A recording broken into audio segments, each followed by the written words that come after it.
But like I said, that's the only thing I can really say that really stood out to me. Like the songs were really cool, but there was like a prog element to it that I liked. Yeah. But that bass tone and the bass playing, I remember going like, it's outstanding. Who the hell's playing bass on there, man? That sounds huge. And Absolutely huge. He will credit a lot of other bass players for influencing how he got his sound. But the bottom line is he's the man. I mean, he created what you hear, and it's based on, like having the clean tone be compressed to the degree that the dynamics match the dirty part. So when they're together, they just blend together like a they become a brick, And there's a lot of other things going on too, like frequency corners and things, making the drive be more on the high end and the clean be more on the low end, things of that nature. But he kind of sparked a lot of that. A lot of people were influenced by his tone, but to a great degree. I know I was. And if you get a chance, for anyone listening out there that is not well versed, the first albums, prior to that, the first 4 albums are a very different tone.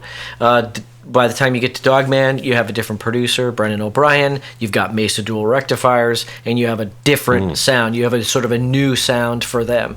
And then the first, like I said, you go back to the first 4 albums, and you have the Elite Strat that we were talking about, Lab Series amplifier, and just a different, just different sounds, different textures, a lot more deep and rich harmonies on the first 4, whereas Dogman has it, but took a little, departure from it. And so I would recommend and encourage anybody to sort of go through their seasons of their career as well.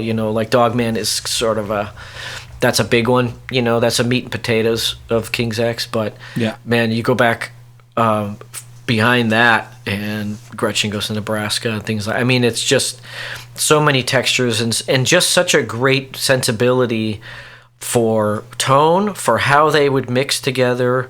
Some tracks on Dogman, there's a like point counterpoint. There's some guitar and bass doing different things on purpose, and of course they do that all throughout their career.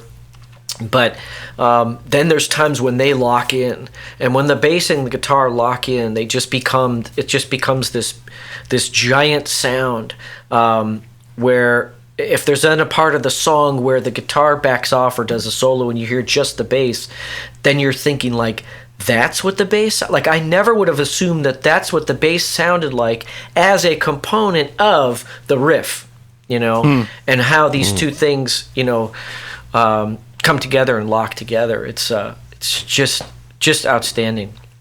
Yeah. Darn it! Now I want to go listen to some music. Well, you got your next couple of days planned out for you. Yeah, I will. You definitely should. And yeah, I can only second what you just said, Frank.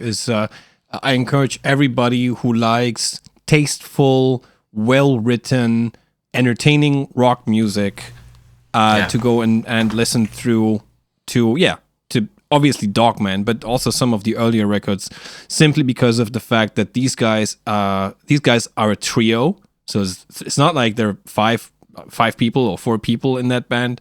It's 3 people, but they sound like a fucking, I don't know, orchestra at times. It is absolutely stunning, and especially if you listen to the album and then you watch some videos of live shows. And yeah, obviously some of those videos are made with like smartphones, so obviously they're not going to sound amazing, but you can get an idea that they are actually able to replicate that live as well, and they sound live there. It's even more of a punch in the face than on a record.